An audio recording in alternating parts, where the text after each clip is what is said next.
Let's crack open a beer and share some thoughts.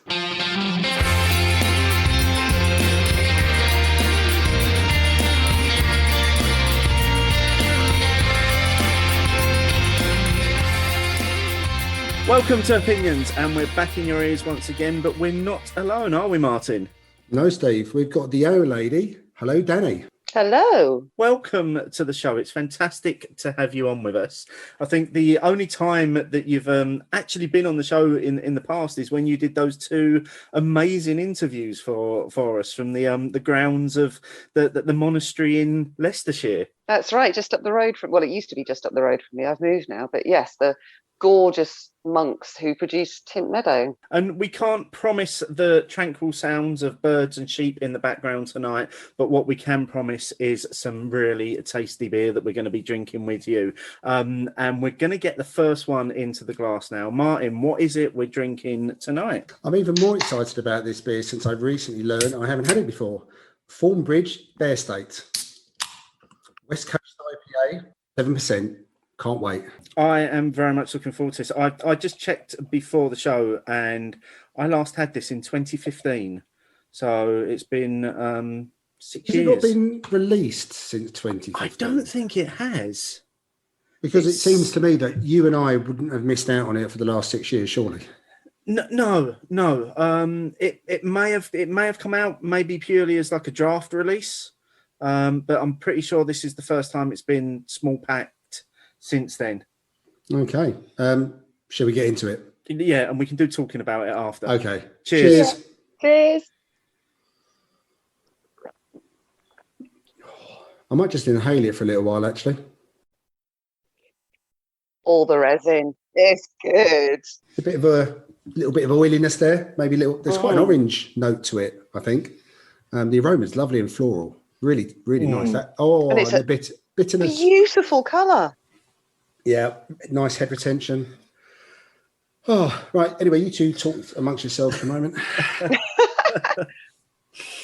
That is an absolutely beautiful colour, actually. It's like, it's really amber, like golden. It's like the top of the walking stick in Jurassic Park. I don't know what I'm just thinking of that. But it's really Great lovely. descriptor. It tastes delicious. I'm just glad there's not a bit of dead dinosaur in it, but it's really lovely. Oh no, it's a mosquito, wasn't it? Yes. I digress. It's delicious. It does look fantastic. What, Steve, given that you have only just tasted it, has it taken you back to 2015? Well, shall I just read you my description from 2015? Absolutely nails the style. Big piney aromas with a sticky feel and a long grapefruit dry finish. It sounds like this beer. I was going to say this beer. This beer is quite close to your description from 2015. Yeah. Yeah, I was quite surprised actually when I read that review, and then I tasted it and I was like, yeah, it's the same as far as I can remember 6 years ago when I last drank it. It's lovely. It's very it's frighteningly drinkable at 7%. So I'll do my best to sip it.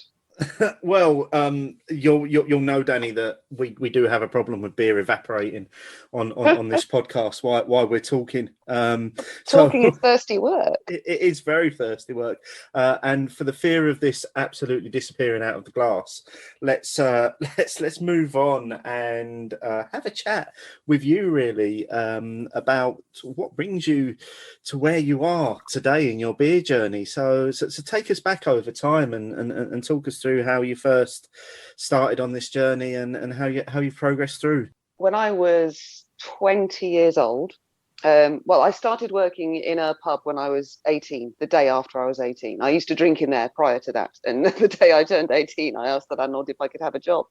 It was a free house. It was a real spit and sawdust, proper pub, back street of Leamington. If you were a regular, it was great. If you just walked in, you would have hated it. It was that kind of pub. But I was a regular and I loved it. And I loved working there. I got bitten by the bug completely. But not long after I started working there, it got taken over and bought by Everard's, Everard's Leicester-based brewery. And it became a managed house. And after that, it all went a bit wrong. and they tried to send managers in who didn't understand how the pub worked. It was genuinely that kind of pub. They sent people in who tried to change it too dramatically, too quickly. It sent people in who had heard that it was a bit rough, so they sent big people in that they thought, because they thought it needed sorting out and the regulars needed sorting out, and that didn't work. And eventually the area manager came to me and said, do you think you could take it on? And I was 20, and that's blooming young to take over a pub, but of course I said yes. I loved the place, absolutely loved it, and it had a flat above it. I was 20 years old and I was going to get a free flat with my job. So I took it over. I'd been thankfully trained by a previous manager how to look after the beer, how to look after the cellar, and it was looking after the cellar that really started my love affair with beer, because I never realized what goes into that. I'm not sure what it's like now, because I haven't done that for so long. I think there's a bit more technology involved now, not too much, but with regards to tapping the beers, I'm talking about cask, obviously, with regards to tapping the beers and pegging the beers and racking them, and I was doing it all by myself. I was very, very proud, and I was Warwickshire's youngest single landlady, but I don't think that was a really huge claim to fame, but I dined out on it at the time. And yeah, just a brilliant laugh doing it, to be honest. I knew all the regulars and they looked after me. And to be honest, I don't think the brewery would have given me the job if it hadn't have been the kind of pub it was, because they knew there were a bunch of good lads and lasses in there who always had my back. There were some dodgy times, very, very dodgy times. But essentially, I loved it. I loved the trade. I loved looking after the beer. The satisfaction when you've produced a pint as the brewer wanted it to be produced, when you've looked after it and it comes out in that perfectly clean glass with that lovely lacing and a nice tight sparkler because I'm in the Midlands. It is just, yeah, I loved it. And I love that side of it. I love the serving part of it. I love looking after it. Now, with regards to brewing, I only know from what I've learned from brewery trips and being with, like, listening to podcasts and things like that. I have a huge interest in it, but it's almost like peeping behind the magician's curtain. My real thing is the serving of it and pubs and the way that the customers are treated and the way the end product is appreciated. The creation of it, I'm really happy to leave to the magicians, because I love it and I don't want to kind of spoil the mystique of it. Does that make sense? Oh, to me and Steve it does, given that we often say there's a bit of magic involved. Mm-hmm. It's a bit like, for me, I don't always want to watch the behind the scenes of my favourite shows or movies, so I don't want to be taken out of it. I don't want that little bit of magic to be taken out of it in my thought process. So how long did you do the actual landlady bit for then, Dani? It was only just under 2 years. It wasn't long at all. But it seemed like a long time, and a lot happened in that period of time. Basically, the pub, it was a sister pub to one on the main street in Leamington, on the main shopping parade, which was a big place. And it had been there since 1811. And back then it was a coach house, and the nobility and the gentry used to stay in what was called the Haunch of Venison, which was the big pub on the parade. And then all the servants got to stay in the back pub on the back street, which was linked via an alleyway, which was my pub, which was the Bedford Inn. And it had always been the poor relation, but they always came together as a lot. So if anybody was looking to buy it or take it over, if you wanted the Haunch of Venison, the Bedford came with it. Nobody wanted the Bedford, and they kind of left us to our own devices. So an awful lot happened. It was a brilliant time, and it was a turbulent time, because it was a rough pub. And I think I learned so much about human beings, really, human beings whilst drunk, and what I was capable of, because I went into it very, very confident, thinking that I could deal with it all. And I dealt with a lot, but then there were some things where I just thought, do you know what, I'm too young for this. Not too young in the naive, weak sense, but too young in the fact that I've got a life to live. And it's all consuming. It's a 24/7 job. I was doing most of the shifts behind the bar because it was small and we couldn't afford the staff.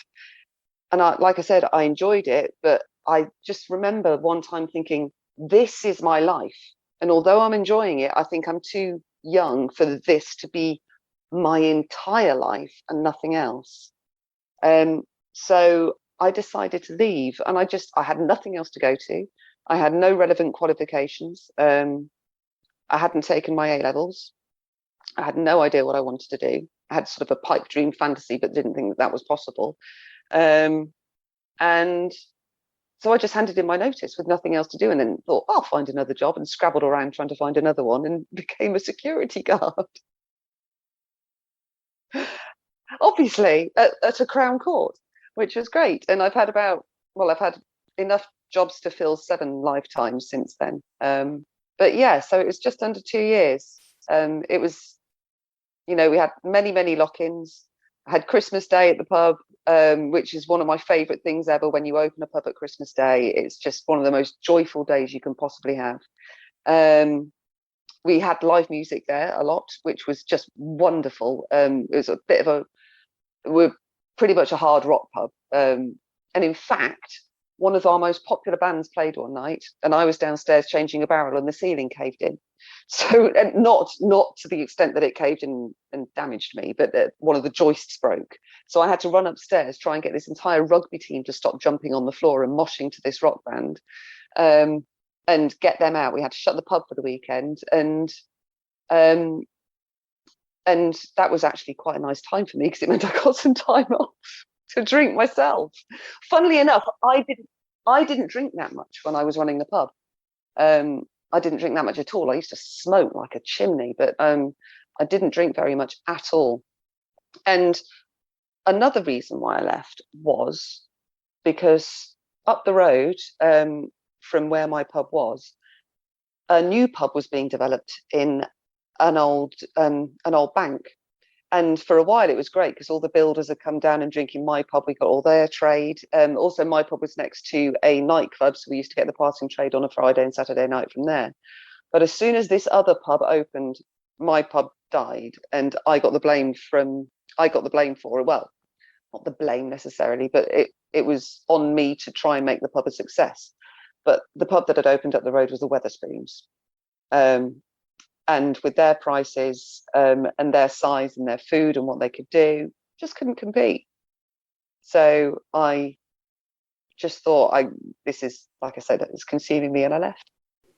So you actually saw the impact of the other pub, I shall not mention it by name, Yes. opening. The pub that shall not be named. It essentially Yes. just sucking all of your trade away. Yeah, and that's exactly what it did. It disappeared. It was practically overnight, within a week, when people realised their prices. And like I said, we were next to a nightclub, so Friday and Saturday nights, after we'd had the live music, about 10 o'clock at night, we'd get this influx of people who were waiting for Rio's, the nightclub, to open. And we did really, really well. And suddenly all that went. And we were pretty quiet during the week. We had familiar faces. You knew exactly when they were coming in and exactly what nuts they were going to buy and exactly how many pints they were going to drink. But it was Friday, Saturday, and sometimes Sunday nights where it went absolutely nuts, and they killed it. Absolutely killed it. So, well, firstly, how long did the Bedford Arms survive after that? The Bedford Inn. Sorry. That's all right, don't worry. And not long at all, actually. They tried to change it, and I heard all sorts of horror stories about it. They changed the name, which I first found was very, very sad, because it had been that since, like I said, the early 19th century. It's probably about 8 months, I think, before I saw the windows were boarded up. But now it's part of a pub again, because the sister pub, the one it was joined to, as I mentioned, has now had several incarnations, but now that's live and kicking, and they've actually knocked through properly to what was the Bedford. And what used to be my flat is now a roof garden with a bar on it. So people are probably right now sitting having a pint in my bedroom. Little did they know. So almost like Highbury, where people can sit having a kick around in the little gardens in the flats where the dugout used to be. That'd be my I'll closest take your word equivalent. for it, Martin. Okay. I've got no idea. I'm going to go with that. The people will know what I'm on about. That's fine. The people will. People will. Oh, I mean, it's amazing, really. I mean, that direct impact of the pub that shall not be named, even with people who were considered themselves die-hard regulars. Yeah, well, the die-hard regulars still did come in, to be fair to them, but there weren't that many of them. We had die-hard regulars on a Friday and Saturday night. The ones who came in every day still came in every day, but they weren't enough to sustain the business. So, and look, the lure of cheap beer, and also it's quite a big student town. So the students that were going to the nightclub, because a lot of people who go to Warwick University live and drink in Leamington. Sorry, it's in Leamington Spa. Did we say that? No, it's in Leamington Spa. So we missed out on a lot of the students who were trying to eke out their student grant. That is a really direct impact, though, isn't it? It was huge. It was absolutely massive. And I remember going there to scope them out, and I thought, and it wasn't just, I'm sure it wasn't just sour grapes or me being bitter, but I could, apart from the prices, I couldn't see the appeal at all. I thought it was soulless. I thought it was just it was this massive expanse of non-friendliness. People weren't socializing. People went in their little groups and sitting in their little booths, and there just didn't seem, the element of the pub that I love is when you just pop in and you stand at the bar and you might get chatting to a random person. I mean, okay, sometimes that can be awkward, but sometimes you can meet the most fascinating people. And it's when you're sitting at the bar in that sort of slightly enclosed space that we haven't been able to do for so long, that you get to meet people that you would never meet in what you do, whether it be at work or mixing with the friends who you have always been with. I think I said this on Twitter the other day, drinking beer, or basically any drinks, it's a great leveler, because people will go to the pub to just have a drink and not talk about what they do for a living, not what their family home life is like. They just want to go and enjoy a beer. And if you just happen to start talking to somebody, you can find out the most fascinating things, and enjoy a beer together. And Wetherspoons didn't do that for me. It just seemed, it was too big. There was no atmosphere. I remember the whole big thing about them was that they didn't play music. There was no music. There was no jukeboxes. There were no machines or anything like that. It was just a big warehouse, a big carpeted warehouse that sold cheap beer. That's what I thought anyway.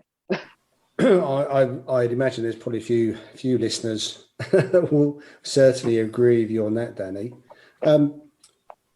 But your interest in beer and your love of beer presumably stuck with you.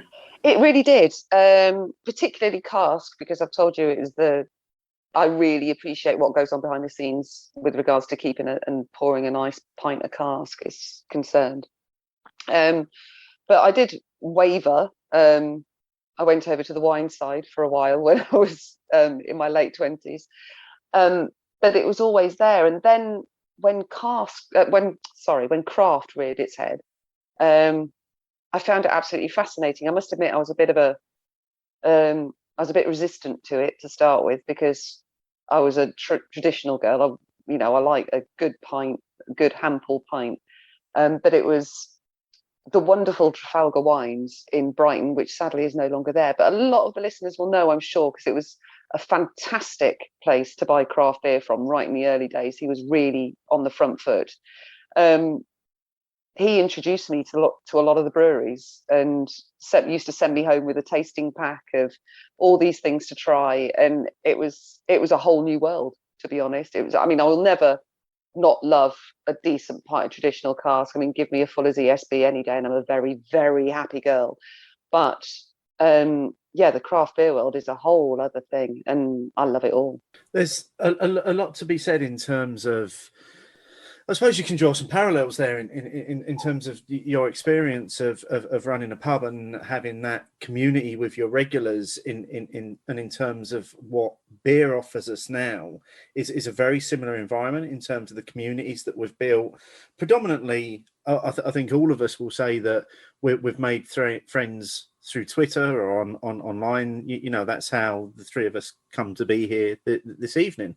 But there's that community feel that now comes along with beer is almost unrivaled, isn't it?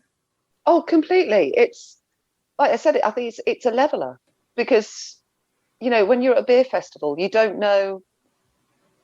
I'm trying to think of an equivalent. Okay, if you go on a really expensive holiday, like that's going to happen. But if you went on a really, really expensive holiday, if you went to, I can't think of an example, but somewhere really swanky in the Caribbean with those houses on stilts, and, you know, people are walking around with their Gucci luggage, you pretty much know the kind of people you're going to be standing next to. You know, that if you're people in the neighbouring cabin, you know that what kind of how much they earn, you know, what kind of lifestyles they lead. It's there. But in a pub or at a beer festival, it's level, because people are there just because they enjoy beer. It's you know, it's not too expensive. You know, you can. Sometimes some of them are a bit inaccessible to some people, but hopefully you can save enough to go for one day to a beer festival, or to a pub where you've got just different choices of beers. You know, you don't have to spend a lot. You can just have one pint and enjoy yourself. But there are no preconceptions with people who are drinking beer, as far as I know anyway.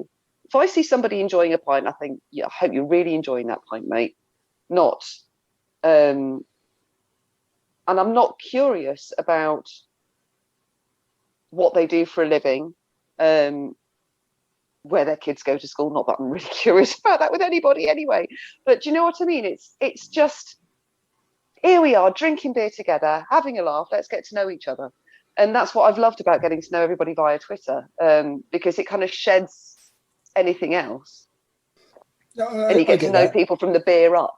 Yeah, I get that. I mean, anything which is a leveler is a good thing anyway. And anything which gets you away from maybe some of those more material questions and answers that some people seem a bit more obsessed with in this day and age. Yeah. I would say sport is another thing. You know, my chosen one is football. So if you are, I mean, when Steve met up with me a few weeks ago when I was off at half term, I was sitting at the back, 3 tables, 3 guys, and I had just overheard them talking about a couple of West Ham players playing for England, joined in their conversation for the next 45 minutes. Knew nothing about either of the people, but we were all having a beer and we were all talking about the football. That was it. That was the conversation.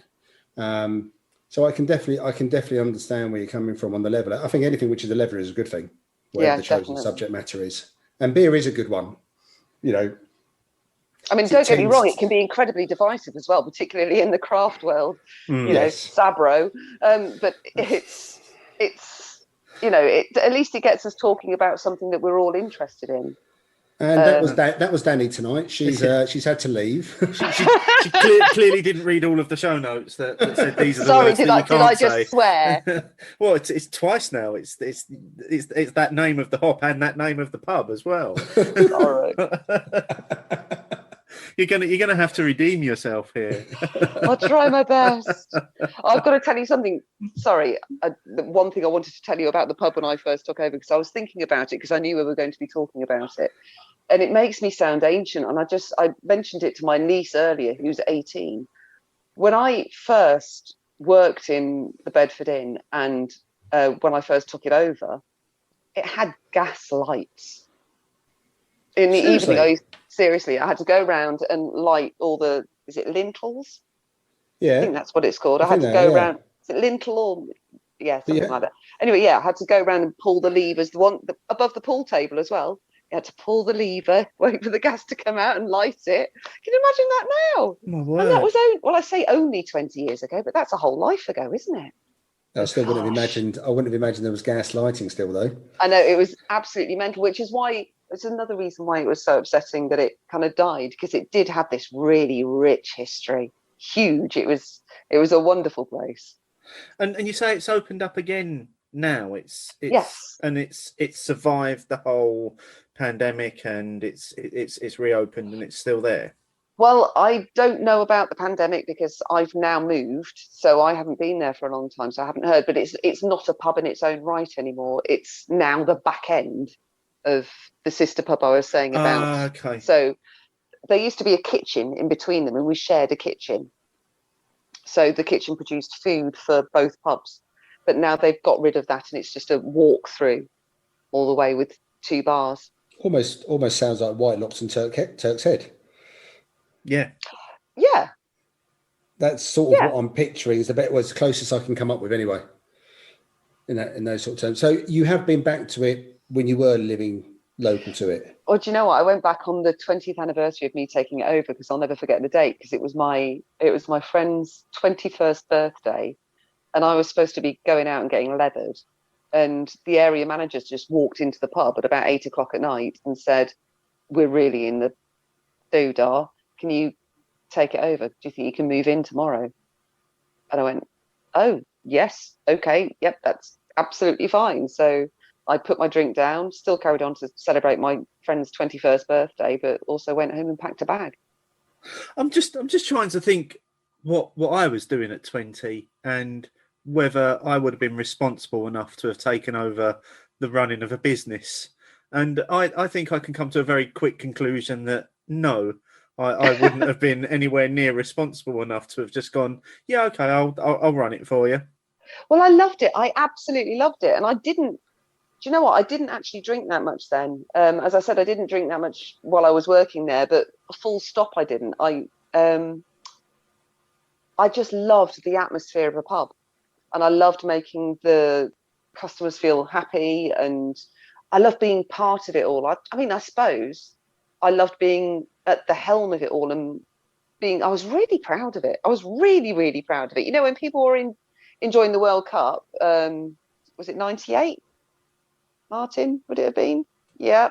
When people were enjoying the World Cup in 98, you know, I was there facilitating it in, obviously not the World Cup, but facilitating this pub full of people enjoying that and all the live music we had, like I said. And it was a real buzz.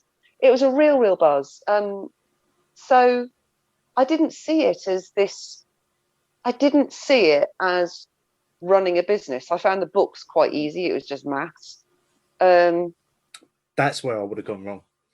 But you're the king of the spreadsheets. Yeah, I'm shit with numbers though. Yeah, it doesn't have numbers. No. No, it's all my spreadsheets are words. That's fair enough. Yeah, we had numbers on one of our sheets tonight pre-show, and one of them's gone out of sync already.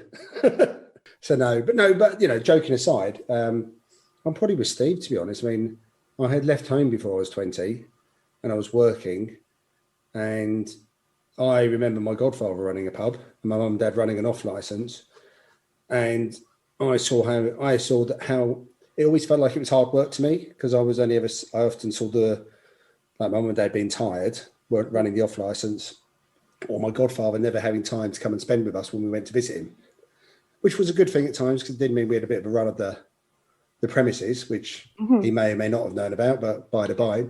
But it did always look like I always had a sense from a young age that it was hard work, and I don't think you said anything different. No, it was really, like I said, it was 24/7. It was relentless, and you know, the sleep deprivation was a big thing. But I guess, you know, my youth helped at that point. I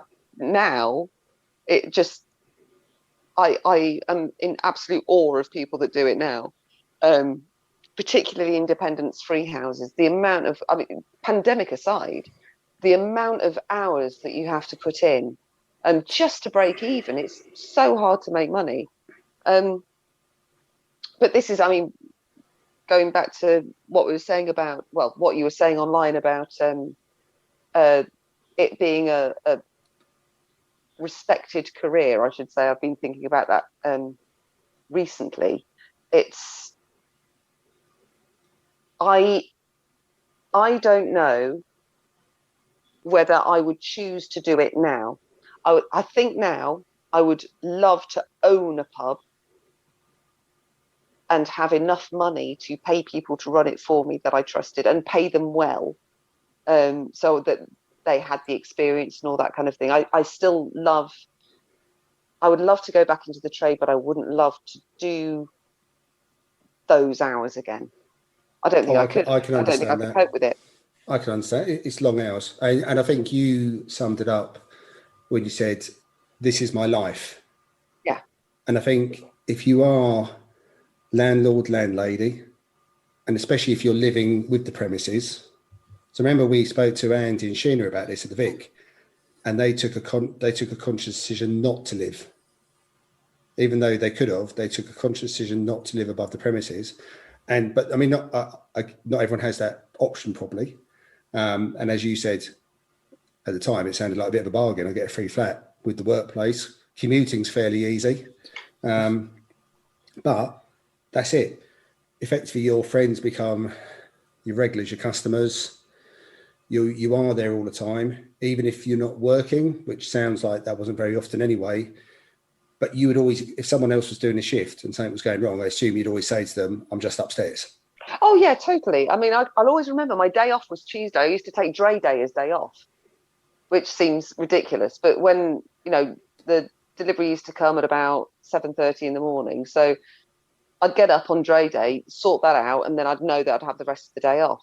But even then, even though the staff knew it was my day off, every hour it'd be like, Dani, this customer's saying I'm charging him too much for a shandy.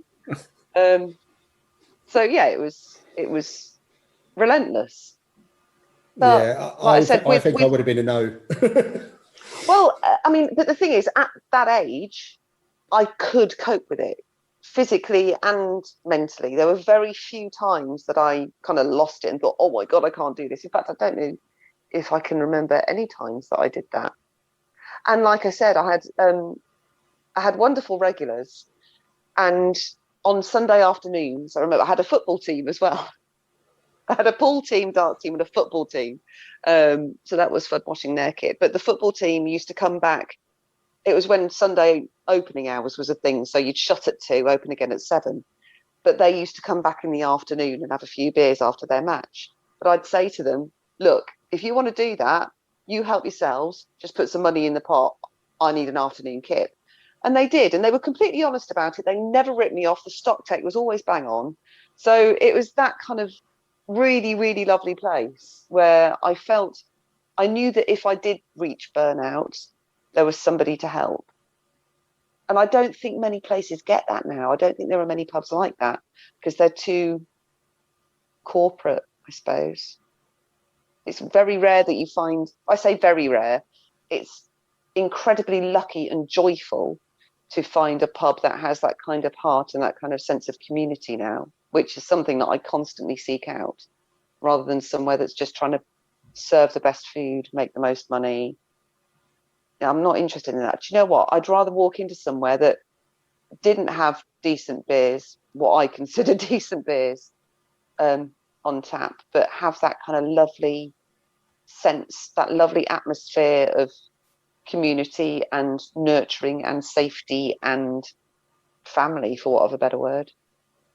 I think I totally agree with what you've said there in terms of there are very few places like that now. And I think your use of the word corporate is fantastic as well, because they're either the big monster that shall not be named, or they're a tide chain, or they're a pub that are also looking to specialize in a food offering, and that real kind of just community feel of walking into a pub and knowing the bar staff by name and them knowing you by name, and almost to the point on some occasions where they also know what your first drink is going to be and they start pouring it the minute you walk in.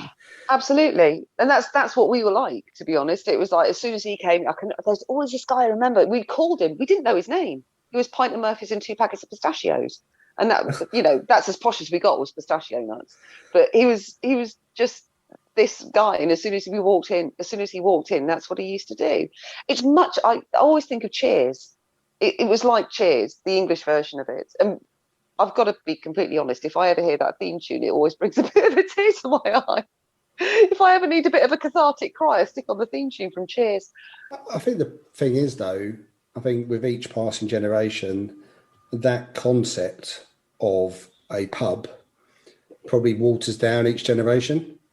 I think Well, that's how I feel it and see it, because I don't feel certain generations are looking for that kind of feel anymore. Like you say, going into the local, getting to know them. it's interesting you say that, because my niece, she works in a pub. I mean, she's doing it to help fund her accommodation at university. She's studying at the moment, but she works in a local village pub, which is a whole other entity, I guess. She absolutely loves it, and she loves it for the same reason that I loved it, and I'm so proud.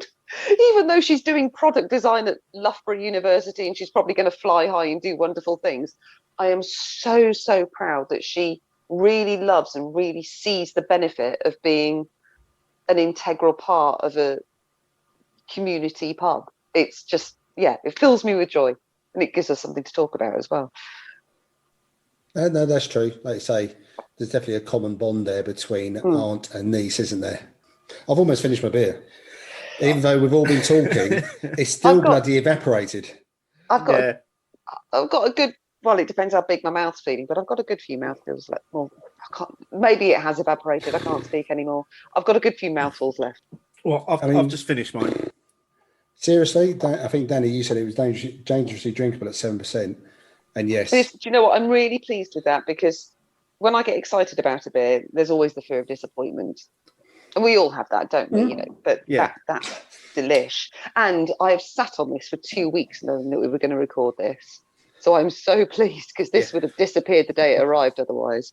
You've done very well. Thank you to hanging on to it for us. And now this is from one of the Thornbridge Beer Club boxes. It's one of the exclusives that's only available to people that subscribe to that box, which is part of what they've been doing with that whole subscription service. They've been bringing back some real classics. I mean, the first one they brought back was the Wild Raven, which was the black IPA. Then there was Chiron, which and was another beer that I haven't seen for years. It was great to see that.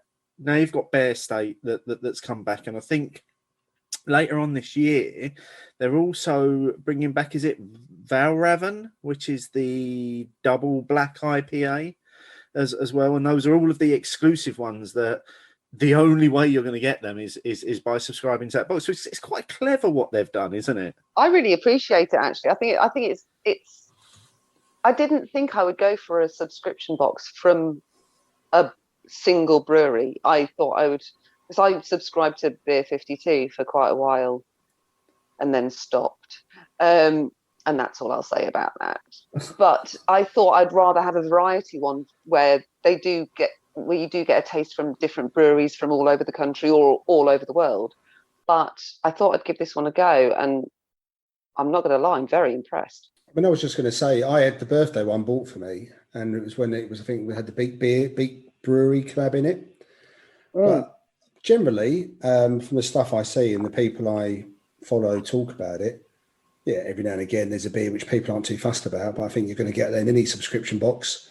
I think the exclusives are a very, very cute way of working. So it looks like very good value. And have they brought the price down? Yeah, but did I read that right? Well, they haven't brought the price down with the same amount of quality of beer. I think the number and the number of the exclusives is going down as well. But yeah, it's gone down by a tenner, which, to be honest, is great for me, because I was considering the sustainability of it for me. But I'm going to see how this month is the first 30 quid box I think that's going to arrive. So I'm going to see how it goes from then. But I mean, fair play to them, because they've listened to the customers. The customers were saying, things are changing now. I'm going to be drinking out more, so I can't necessarily afford to buy in more, so I can't really afford it. And instead of just carrying on regardless, like many would do, they've said, all right, then we'll reduce our prices. We'll reduce the beers in it. We'll still provide the same quality, hopefully. That remains to be seen, but I trust them. and we'll take it from there. So I really, really appreciate that from Thornbridge, that they've taken the time to listen to people. Yeah, I have to agree. I think it's a very shrewd move on their part. I also suspect that maybe there's an element there as well in terms of their production, because a lot more of their beers now, they need to go out into the pubs and to bars, and they don't want to be small packing as much as they were over the last 18 months. So I do think it's a very good move, and the price point is very good. And I think I've said since the beginning that I think it's probably one of the best value subscriptions out there in terms of what you've been getting for your money. I will say that the last 2 months I haven't taken the boxes because I've not been that impressed with the selection of beers that were in them. But luckily, as a member, you're still able to access certainly the exclusives. You can still buy them on their own, which is how we come to be in possession of and enjoy in Bear State this evening. And also you do get first dibs on when the other beers go on sale, which is how we also come to be in possession of the next beer that we'll be drinking this evening as well. But no, I think much like yourself, Dani, I was always quite skeptical about doing a single brewery subscription box, because I'm like, is there going to be enough variety in there? And I think Thornbridge have proved that actually they are churning out an incredible amount of new beers over the last few months and going forward, it would seem. Were you, like me, really surprised they produced a hard seltzer? I did not expect that from Thornbridge. Of all the breweries that I thought would have produced one, Thornbridge would have been right at the bottom of the list. Yeah, Actually, on that one. Have you tried it? Yeah, I've had it. I've had all three of the passion fruit ones. Oddly, the sour was my favourite. It's a hard seltzer. I mean, the positive it's not my bag. The positive I can say about it is that it wasn't too sweet, because I hate really sickly sweet things. I remember back in the day when the Alcopops first came out, there was one called Decoder, which I don't know if anybody else remembers at all, but it was like this kind of it looked like lemonade, like crystal clear lemonade. It was slightly sweet, slightly fruity, but not too much, fizzy, very easy to drink, probably about the same percentage point, about 5%. And was basically designed to get students drunk, and that's what this felt like. And it felt like a bit of a attempt at a crowd pleaser. And I loved Thornbridge and thought that is it wrong to say that was beneath them? Do I sound really snobby? It just didn't seem right. No, it felt out of place. Yeah. And I think if you want to put that into context, and I think what it's where they show that as a brewery they can walk a very strong line between pleasing their traditional drinkers and also pleasing the new craft drinkers as well. Because could you imagine them trying to sell a hard seltzer to regulars in their pubs in Sheffield? I cannot imagine that would sell particularly well.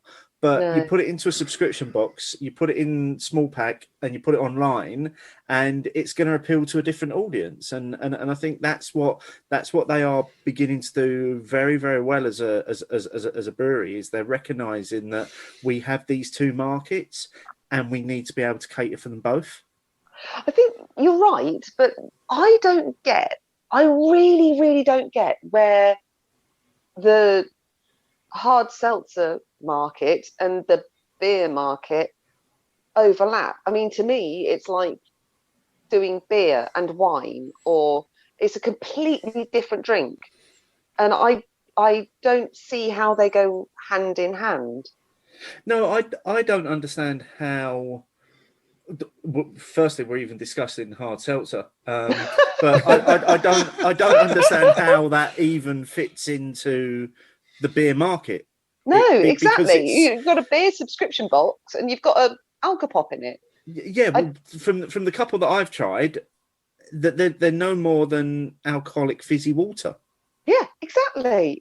And that's what they're designed to be. They are pitched at a different crowd. So I'd agree with what you said, Danny. They're not for us and for people who listen to the show and people who follow us on Twitter. Generally, there may be a curiosity level. Oh, I've seen all this, so I'll try it.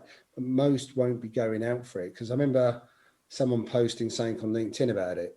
So, and I did challenge them about it, saying, "Oh God, you do LinkedIn as well? That must be exhausting." It's the work side of me.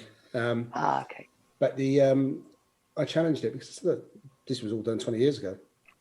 This isn't anything different to an alcohol pop. It's no different to WKD, Bacardi Breezers, Hooch, if we go for one of the original ones.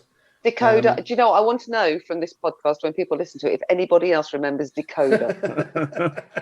It was in a white bottle and it had a label that was like what's that labeler thing called? Do you remember those? Yeah. Sort of strip labeler that you used to, on a dial that you punch it had a label like that. That Dani, you'll be surprised, because on the last show we spoke about the beer spa concept, and I would have put money on nobody ever coming back to us and saying that they had been to one. But as you're going to find later on, one of our listeners has come back and has actually been to a beer spa. So it would not surprise me if we get a couple of people come back and say, I remember Decoder. That would be amazing. And also, with regards to the beer spa, if they have a refer a friend discount, I'd be willing to take them up on that.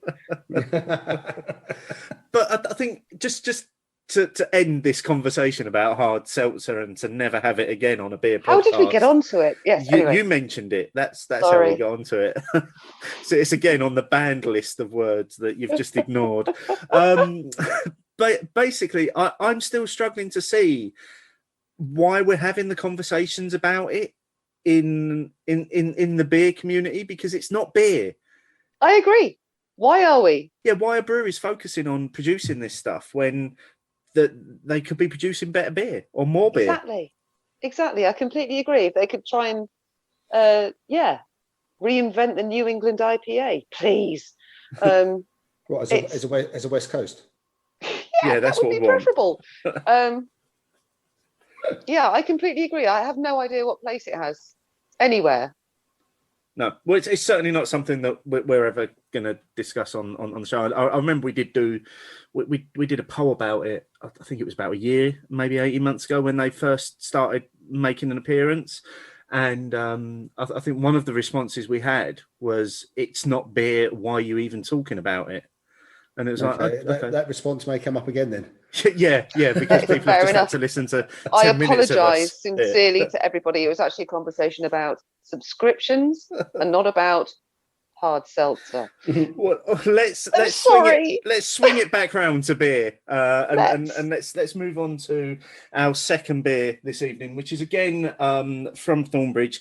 This is Secret World. It is a collab with St. Mars of the Desert, and it is a 10% quadruple. I am really looking forward to this beer, and as Dani mentioned earlier about having to stay away from the bare state in the fridge, I've had to hide this one at the back of the cupboard to stop me from drinking it, because I am very, very excited about it. So you hid it from yourself? Yes, basically.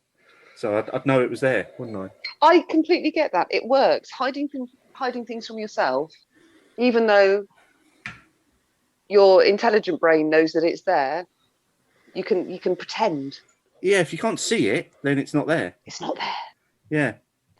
This is first thing that strikes me about this, it's very ruby. And it's actually quite cloudy. I would normally expect a quad to be a little bit darker, maybe. I would agree. I think if we look at each other's beers on the screen, it actually looks the colour I expect it to be. A lot darker towards the brown sort of colour. You hold it up to natural light, and it does get lighter. It looks much darker. Totally. It looks much darker. So, but I have to admit, I had a bit of a whiff of the aroma, and it's drawing me in. So, cheers. Cheers. Cheers. I think Danny's described it quite well there. Yeah. There's not much else to say really about it.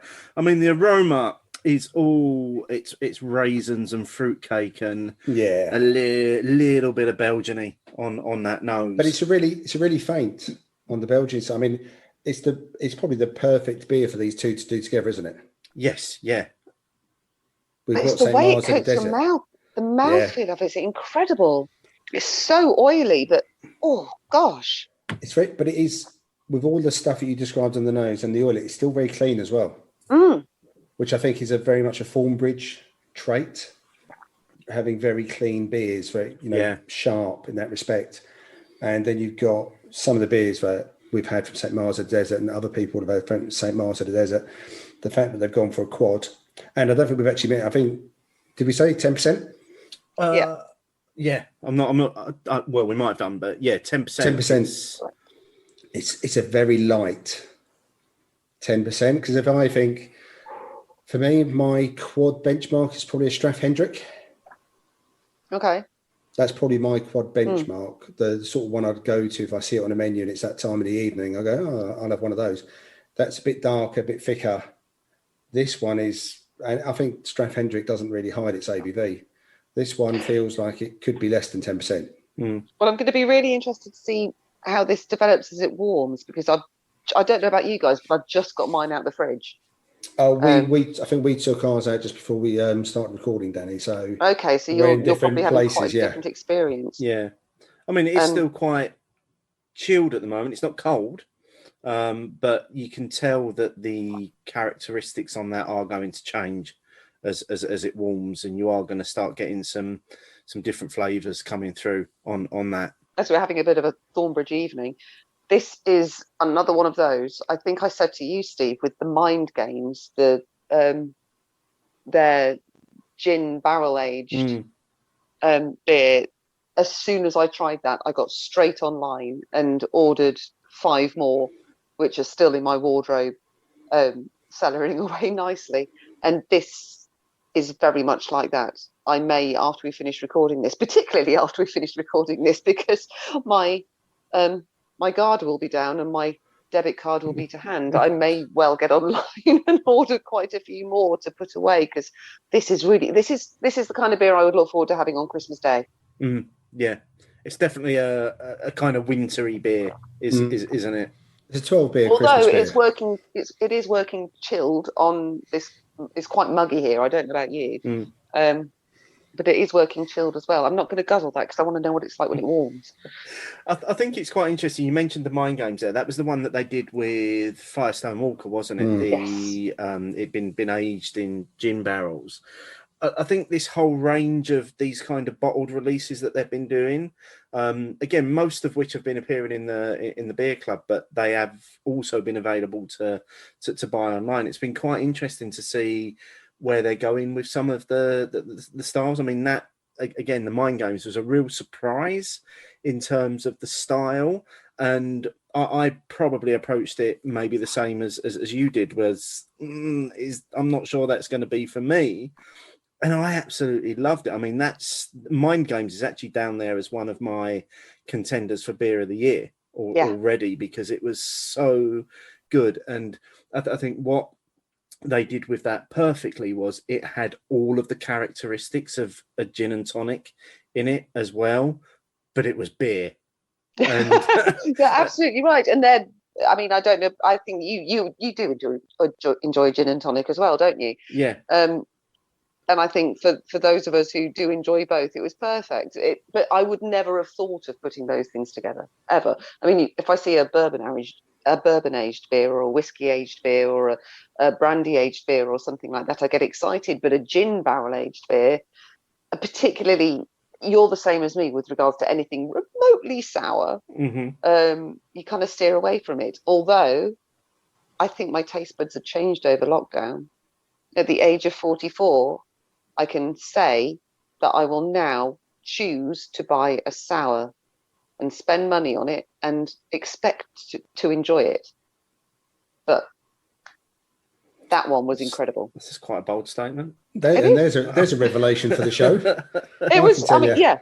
I do agree with both of you about that mind games. I thought that was a fantastic example of what a brewery can do that might challenge people and might make them think twice about what their normal output will be. And it definitely had all the characteristics of a gin and tonic. But yeah, it was still unmistakably a beer. It was actually quite confusing, a beer to drink, because it did tick so many different boxes. But I think I've got at least one more still hanging around. So I'm looking forward to see how that develops. Yeah. I'm not sure if it's one which I should age for too long, because gin and tonic always feels like it's supposed to be a really fresh drink. That's a good point, actually. That's interesting. I wonder how it will age. I've just automatically thought, I'll save that, but I hadn't considered that aspect of it. And I'm just guessing. There's that question of, well, that they've released it, so therefore the brewer believes it's ready to be drunk now. So maybe you should drink it now. Oh, stop it. Just because the thing is, after this 10% I'll go, all right, Steve said, I'm drinking it tonight, and it's Monday. But on the upside, you will be stepping down from 10 to 8.5. So, yay! Yeah, every cloud.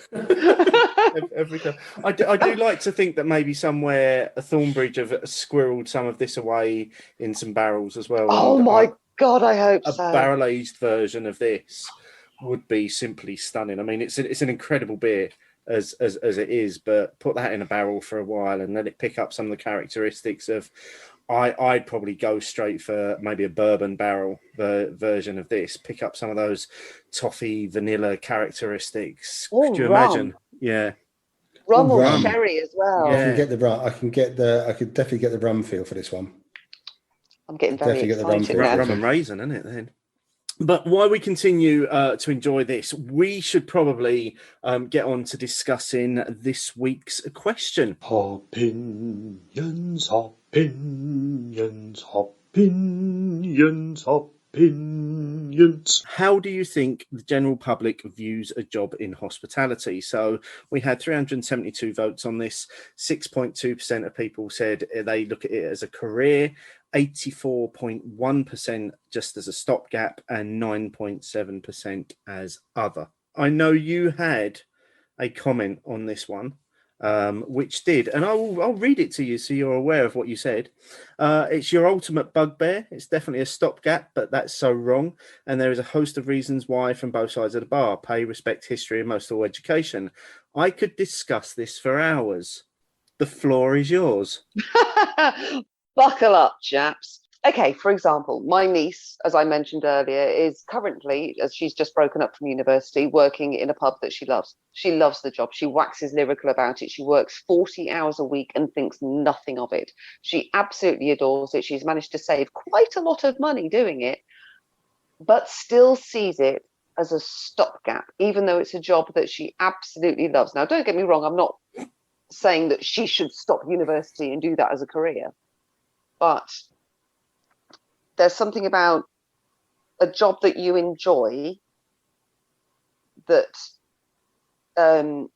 she finds that comes naturally to her. It's almost like there's a guilt thing there that, you know, you need to work to do something that makes you sweat, to do something that challenges you in something that you're not comfortable with, to do an aspirational career that's considered to be an aspirational career, which is why she's doing product design. You know, she's been taken through her options by her careers advisors and things like that. Now, if she'd have said to them, I want to work in a pub, they would have laughed at her. They would have thought she was joking. They would have thought she was just basically being ridiculous. And that really, really winds me up. I remember when I was at school, if I'd have ever said that I wanted to work in a pub, that wouldn't have been seen as a valid career choice. It's, you know, it's barrister, it's lawyer, it's policeman, it's nurse. And I was thinking about this after you ran the poll, and why a career, because I do think it should be a valid career in the pub trade, isn't seen as viable or respectable, I suppose, is the main thing, is that it's never given as an option or a valid choice when kids are at school. also, you think about what's considered to be an aspirational career. Now, as I was saying about, you've got your barristers, you've got your lawyers. An aspirational career is considered to be something that probably helps people or earns a lot of money or changes the world or strives to change the world. Now, that's not always necessarily a high earning career. I mean, look at nurses, look at policemen. They don't earn a huge amount, but they are working ridiculous hours, and what they are trying to do is help people, help society become better, help people become healthier. Even charity workers, they earn a pittance, but they are doing stuff for the greater good. And I think that people who work in pubs aren't considered in that way, although I believe they should be. They are therapists, they are sounding boards, they are a place, they are confidants, they provide a place of safety for people to go to. I remember when I was having, it's no particular secret to people on Twitter that my mum's quite poorly and I've been looking after her. And I remember one time she was in hospital, it got quite dicey. And I had to leave her in hospital having an operation, and I didn't know where to go. I could have gone home and just gone in the bath and sort of just waited for a phone call. But instead, I actually went to the pub and talked to a barmaid who I knew there, who was just a wonderful, wonderful person. She gave me a pint. I had a bit of a chaser, and it made me feel so much better. And that was of huge value to me, massive. And there are people like that go into pubs every single day. And those people behind the bar, who a lot of people consider to be just a barmaid or just a bar person or just they just manage a pub. There's no just about it. It's a valid career. It provides value to people's lives. It enhances people's lives. Also, with regards to history, it's the women who work in pubs were considered to be almost akin to slaves in the Victorian period, because they were made to work such long hours, and because they were tired and spent so much time on their feet, it was presumed that they would be driven to drink. And this is in the times of prohibition and temperance and all that kind of thing. So they were considered to be drunken people who may even always akin to prostitutes as well. If you work in a pub, you may go over to the dark side and go over to prostitution as well. So that perception has been passed down the generations. Now, I'm not suggesting that anybody consciously thinks that anymore, but that's how bar workers were considered, and nothing has happened to rectify that, to make people have a huge respect for them. Now, another thing is that if you think about it, sorry, I'm going on an awful lot, but it really does wind me up.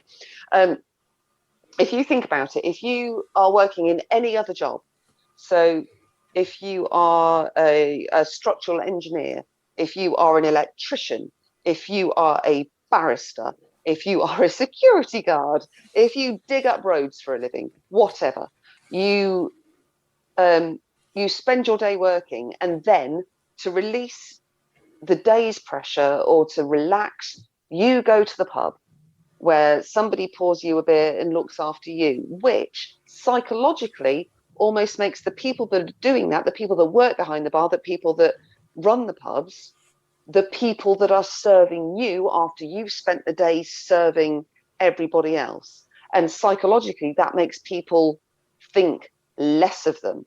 Now, they may not admit to that. They may not even, when they think about it, they may not even be able to rationalize that. But psychologically, that is what happens. So you are going from serving somebody all day to somebody that serves you, which puts people who work behind the bar at the bottom of the pile. And it shouldn't. It absolutely shouldn't. Because if you don't have decent staff working at your pub, if you don't have people that are worthy of your respect, of people who respect you, of people that are good at their jobs and knowledgeable about the beer, the wine, whatever they're doing, that keep the environment clean and the environment safe, you are not going to get that place where you can go for your therapy. or your downtime. And it's not about getting drunk. And this is the other reason why it's looked down upon, because people see pubs as people getting drunk, people getting rowdy. Yes, that can be an aspect of it, but it's just a place for people to go. And going back to what we were talking about earlier in the podcast, it's about that leveler. And the people that are capable of creating that wonderful atmosphere where people from all walks of life feel safe, deserve the recognition, they deserve the pay, and they deserve our respect. Sorry, I'll shut up now. I apologise. I mean, I finished my beer, but Coming next time on Opinions. I mean, that was a very impassioned view. I mean, I think I'm going to save mine till after we've read out the listeners' comments, and then I think we can dig into what Dani was saying as well, Steve. Yeah, and to be honest with you, knowing what's coming up with some of these comments, Dani has covered quite a lot of what's going to come up now in terms of what a lot of people were saying as well. So I don't think you're alone in your views there, Dani. I think they're views that are shared certainly by the people that engage with us on Twitter, the listeners to the show, that they do have a similar sort of outlook on this as you do. Got to admit, I'm sweating a bit now. Right. Well, you sip on the quad, and we'll take it. We'll do a little bit of legwork, and then we'll come back to you, Dani. So first up from Jamie at Merchants of Shite. Voted stopgap because it's what I imagine what most people think, and it's what I thought too. Until I had a good couple of chats with bar staff who were somewhat annoyed with me, assuming they were students training doing something else. From Sherry Jones at Sejon, I voted stopgap for many of the reasons that others have said. After spending 14 years working for the pub that shall not be named, 7 of those as a senior shift manager, no one outside of the industry itself view it as anything other than that or not a proper job. From your boy Rob Edwards at Rob_Edwards90, speaking very generally, I think a majority of the general public see working in hospitality as a stopgap. This is wrong, and it contributes to the UK not being quite as good at hospitality as some other countries. Belgium, for example, in my experience. Very similar comment from Martin Griffin at Martin the Monkey. From John Moore at The Beer Idiot, voted stopgap. On a wider scale, there's no respect for hospitality or retail jobs, even though they are essential and skilled work. I think it's mostly cultural and it 100% needs to change. From James Pegler at JM Pegler, having to deal with lots of people, myself included, 6+ pints deep, I'd vote for heroes. And then from Shane Pollard at Shane Pollard, I think there's an element of how the staff control a venue. Customers appreciate and respect the whole team. It doesn't happen often, and think it comes from the top down, i.e. the owners and the management. Dr. Goggles at Dr_Goggles. Other. I don't think the general public think about it much, but the way some people treat waiting and bar staff is disgraceful, like servants a lot of the time. And from Twinny at Emma W. Twinny, my first 10 years of work was all in hospitality. It was a love-hate relationship. Love the job and all the people you meet, but the hours and the pay make you move on and look for a better work-life balance. From Mike Maguire at Maguire Mike, it's a very personable profession, so I voted career. You need people to make a career of it, i.e. butlers, chefs, publicans. With pubs and bars, the general population probably see it as a stopgap, and that shows with the current lack of seasoned professionals in the roles. From Simon Clark at Simon Carbon, I voted stopgap, but I wish it wasn't the case. Most hospitality vacancies I saw advertised recently locally were pretty much minimum wage, and you can't really build a career with an employer paying the least that they can legally pay someone. From Cask Theology at Cask Theology, I just don't have the space on here to sum up working 20+ years of it. But I voted stopgap because there's people who can do it and the people who can't, which leads to high turnover and alters the outside perception of the job. And then from Adam G. Manning, I fell into hospitality. I simply found out I enjoyed it and there was a lot to learn and I liked looking after people. After that, I simply decided to be good. I don't think hospitality should be put on a pedestal above STEM, for example, but children are not even told about it. Cookery classes are bullshit DOS classes. based in the arts department, not science. Maths doesn't teach you how to run accounts. Hospitality is Britain's dirty little secret. The government is happy to say thanks for all the VAT to an entire industry held together by a few people's masochistic desire to make other people happy. I think that's quite a telling statement to finish with, isn't it? Definitely. And there is, I think that, I mean, obviously a lot of the people which we interact with, both on Twitter and listeners of the show, are going to have a very personal view about pubs and hospitality staff.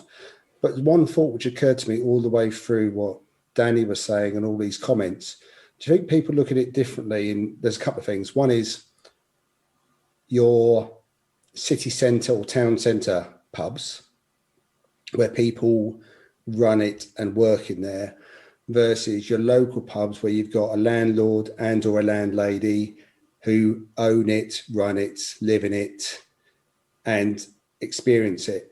And then do people then still look at the people who who work there but don't have a financial interest in the place? Do they then look at them as the ones who are going, oh, well, you must want to do something else, but you're just in the pub anyway? So is there a few different layers to how people view, if we're not talking about hospitality, but pubs in general? I think I would probably think about people who work in pubs in city centres. A lot of people may well be doing it as a means to an end or a stopgap. Whereas we know that Rich at the Vic doesn't own the Vic, but he loves it as if he did. And he loves the pub and the people and being able to, as Dani said, deliver that pint of beer exactly as it's supposed to be, as an example. So I think there's probably varying levels of it. So I don't know what you two think about that.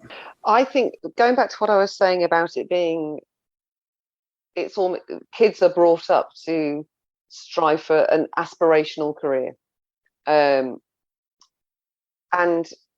this is something that I thought about, because I don't know anybody when I was a kid, or I don't know any teenagers who aspire to work in a pub or even run a pub, even or own a pub or be a landlord.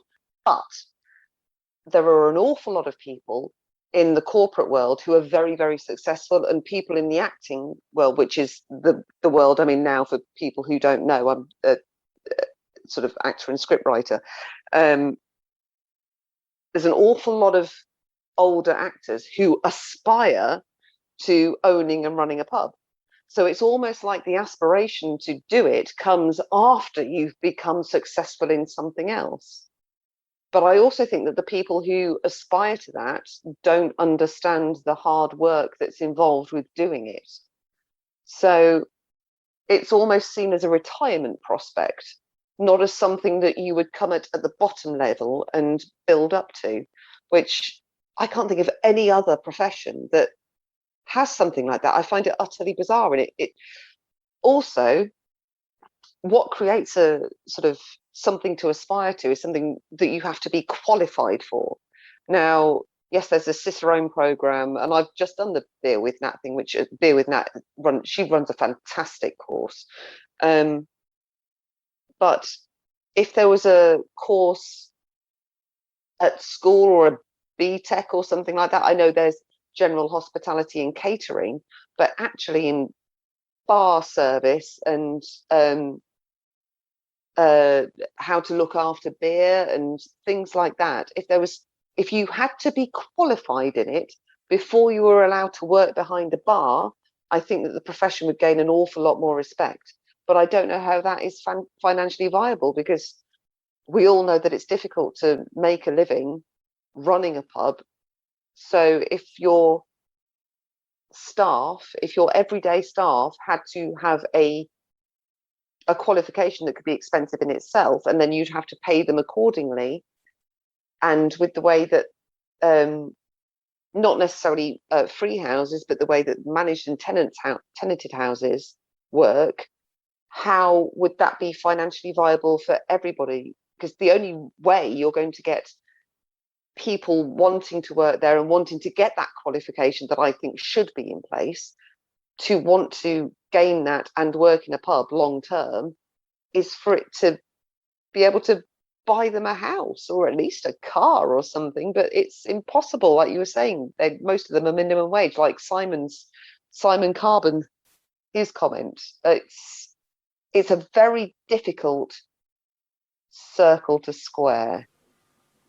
Definitely. I mean, if we go back to let's take that careers advice angle that you were talking about, and let's go with the male side of it for working in hospitality, or to liken it to, say, me and Steve are 15, talking to the career advisor at school and said we wanted to do an apprenticeship as a motor mechanic, we'd probably be encouraged.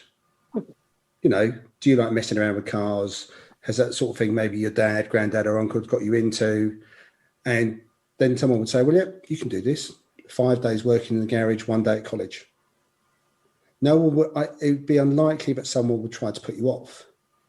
Whereas if you'd said, or I'd said, in my case, actually, lived above an off license for the last 10 years, I think I could do that. I don't think I would get the same encouragement for that. And I imagine if I'd said, I want to work in a pub to build up to running one, you'd get even less encouragement. So, yes, you're right. Despite the fact, well, you know, what was the figures being quoted?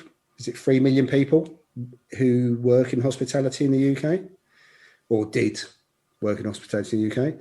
There's a hell of a lot of people who work in something which apparently none of them want to do. And when you also think of what that industry contributes to the economy, so outside of maybe like the high street and retail, it's probably contributing more to the economy than any other industry, but yet it's not seen as a viable career option by many. Until, as Dani said, we get to a certain point and we go, oh, actually, yeah, I wouldn't mind running or owning and running a place, i.e. having enough money to have the nice pub, maybe with the accommodation, but someone else actually does what Dani did when she was 20. Yeah, you own it and you get someone to run it for you. Yeah.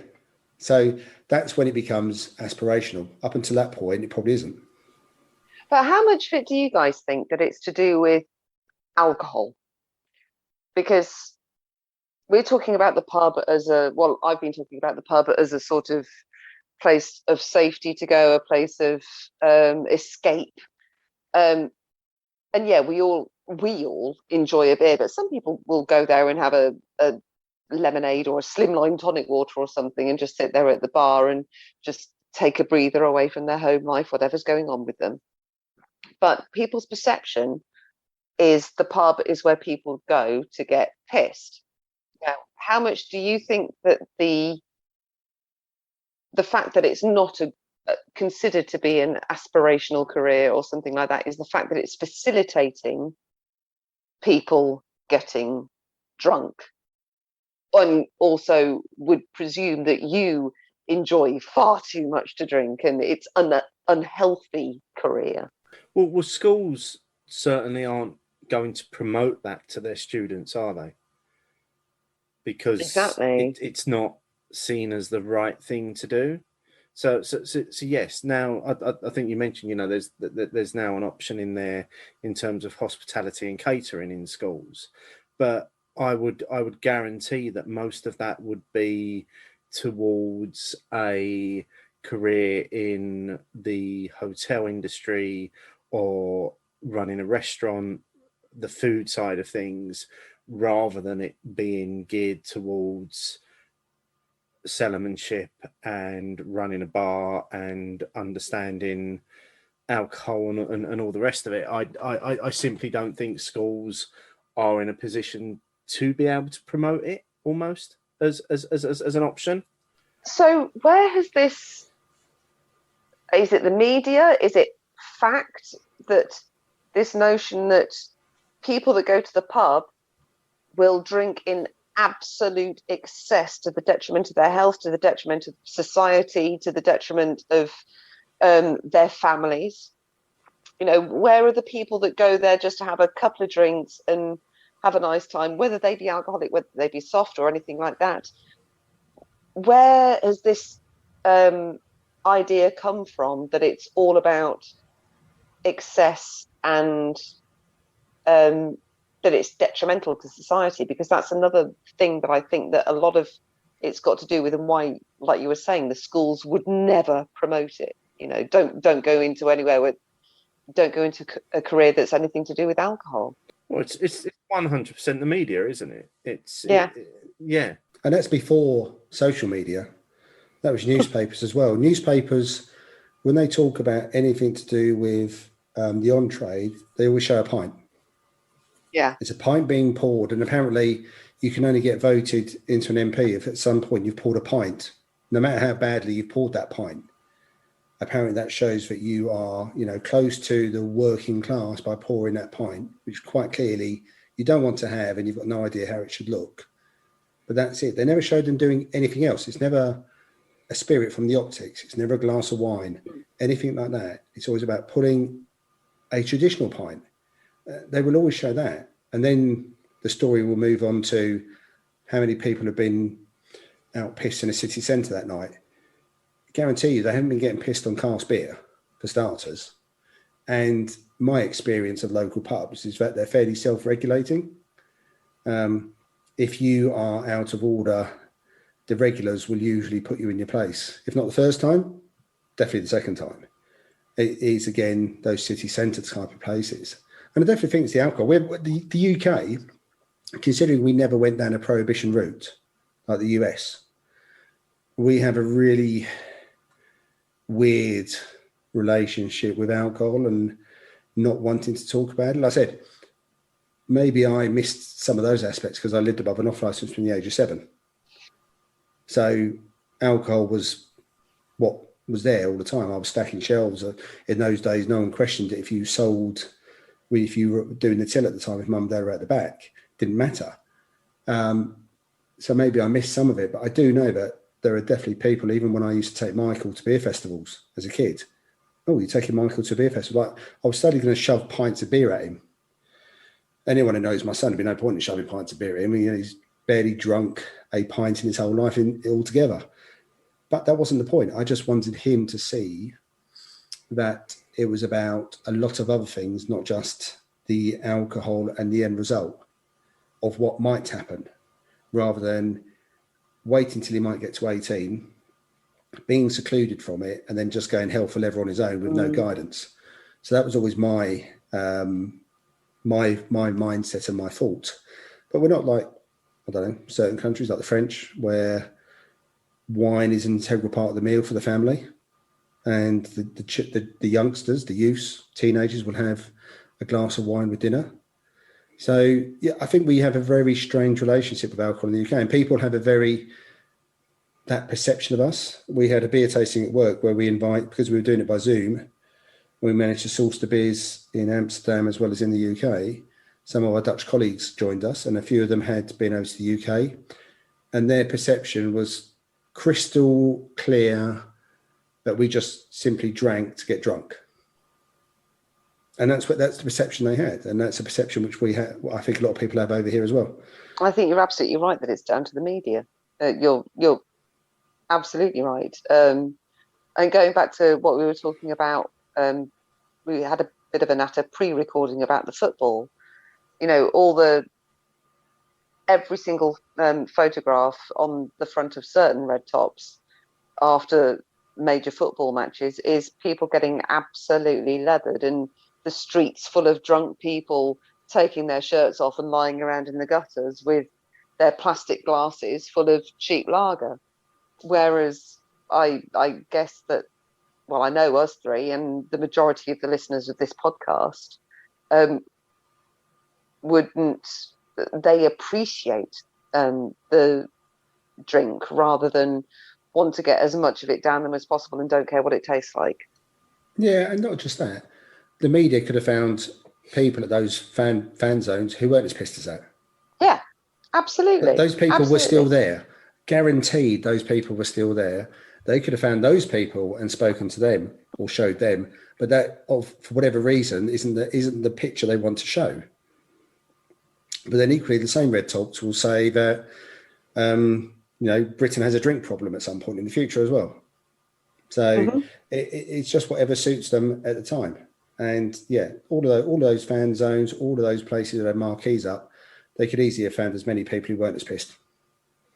to talk to, but it doesn't serve the agenda.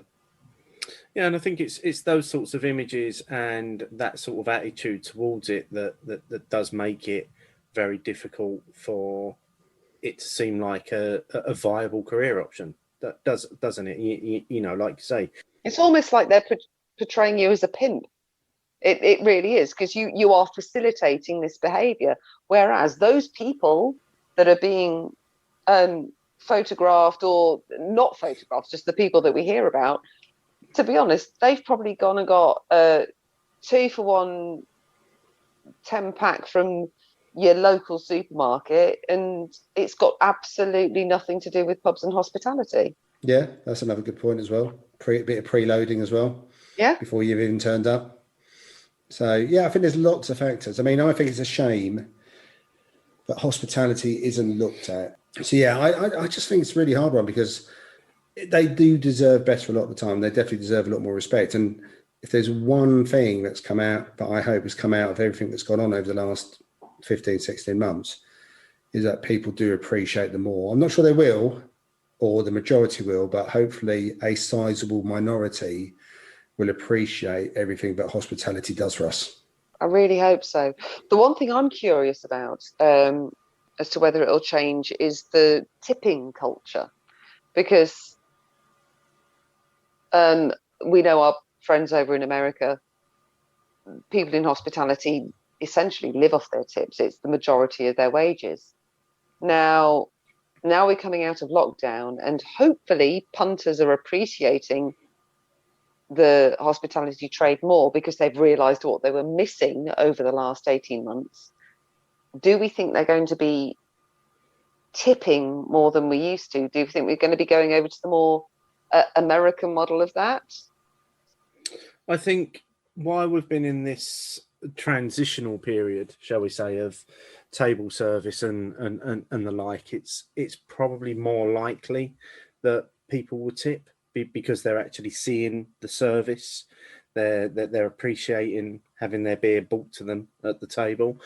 I think when we go back to bar service, I can't see it continuing widely, other than those that maybe were doing it beforehand as well, because you know we've all been there. You spent an evening in a pub, you've had a good time, you've been chatting to the staff, and at the end of the evening you want to buy them all a drink, and so you know that was always there. But personally, I've certainly found myself tipping more because of the table service culture, because I think appreciating more what the staff are doing for me. Do you know another thing I was thinking is that people see pubs as the building and the beer and the institution, and they almost don't see the people behind the bar. Now, it makes that really makes me sad, because people have everybody's been very vocal about what they've missed during lockdown, that they've missed going to the pub, they've missed going, sitting at the bar, meeting up with their friends, having a beer or anything like that. And they see it. I mean, we talk about it as an institution, and they don't actually see the people. So when they go back in, they'll say to the people behind the bar, "Oh my God, I've missed this. I can't wait for this pint. This is amazing. It's never, I've missed chatting to you. I've missed what you do for me." And it's seen as a whole rather than the individuals that make the whole. We always talk about pubs, not who has served you at that particular point, or the landlord or landlady, or both. It's that I find that quite a lot, that people don't know who are serving them, who are making their experience a good one. They just see it as they're being in this building that's a wonderful building, and they're drinking beer and they're back and it's great. And I think that people need to be nudged into appreciating the people that are facilitating that. I think that's a wonderful point to finish on, to be honest. I think there's nothing for me to add after that. No, and it's one of these polls this week that there were loads of comments about this. A lot of them very similar to the ones that we've spoke out, and a lot of them sharing a lot of the views that we've had while we've been discussing it as well. But as always, there'll be a link in the show notes to the question. You can click through and you can have a look at all the answers, and you can continue to get involved. Use the hashtag opinions, and you may very well find yourself in this next part of the show. Let us know, write it down. Let us know, write it down. Let us know your thoughts and bitter and lingerness. Write it down. First up from Pete at Hops and Hoops. Glad the mystery of last week's outro music is solved now. Another good one, and well done for not skirting around the Brewdog issue. From Simon Dewhurst at Simo Sloth. Great show as always, guys. I've only come across the Belmer hop before as part of a Buxton Brewery Lupulus series. Well worth checking out, as they seem to get their hands on some of the next generation of hops, both in the UK and abroad. And from the aforementioned Richard Taylor. Great show, guys, and thanks for all the love for the Vic. On table service, I wonder how many people that voted love it tip staff for providing that service. I think you've discussed tipping before. On Canberra Beer Festivals, I wonder if our local branch will be in touch. From your boy, Rob Edwards, nearly 2 hours of my boys. That's what I like to hear. It does have to be said, Martin was like Moses parting the Red Sea at Port Street Beer House on the Manchester Crimbo Crawl. Cleared a nice space for me to get served very quickly. From Amity Brewco at Amity Brewco, wonderful to be mentioned on this week's show on Martin's Beery Adventures. Thanks for coming over.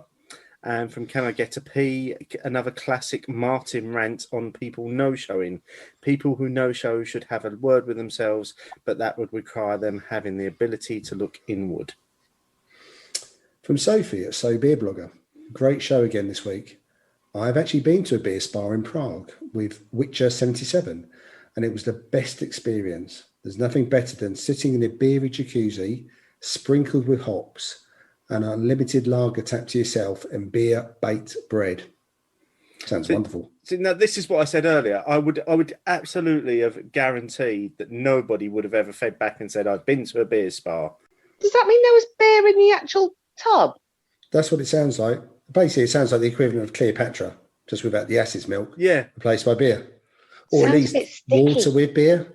Maybe it was a watered down version. Sophie, let us know more, please. Yeah, please. From Ian Hay at II Hay. Absolutely excellent episode as usual, but no guest this time, so extra Stephen Martin. A real treat. Dealt with difficult topics well. Also, I think the fact that you guys were not on Zoom gave it the edge. Very fresh. From Mike Hampshire and Mike's Tap Room. Thank you so much for sharing the news about the new craft at Leeds Beer Tours. Much appreciated, guys. Just to confirm, public tours are still going ahead, just with reduced numbers. And we'll put a link in the show notes again to that if people do want to follow up on that one. From Paul at UNRCD, perfect length show for my commute home and back. Great chat and lovely to hear you in the same room, but gutted no dog noise. After your recent trips to Leeds, I really need to get back there. And then finally, from Graham Gilbert at Graham Gilbert, 20 minutes in and I'm desperate for a pint of cask Jaipur or a decent pint of cask anything, really. It's quite appropriate that Graham mentions the pint of cask Jaipur, isn't it, Dani? Seeing as we had one of the most wonderful pints of cask Jaipur ever together. Had the pint of cask Jaipur together. It was, yes, that was incredible. That was the most, I will never, ever forget that weekend. It was incredible. And I will be forever grateful to you for it. It's nice just to double down on that one with Martin as well. Yeah. Sorry, Martin. I am so happy for you both. After all the love that you were giving to Cask Jaipur on the last show, mate, it's the least you deserve, if I'm honest with you. Thank you very much. Can I just say, as this beer has warmed, as I was curious about how it would go down as it came up to room temperature, it's phenomenal, and I am going to try my damnedest to save my second bottle until Christmas, because that's what it tastes like now. I'm getting a bit of cinnamon through it now as well, and it's just delicious.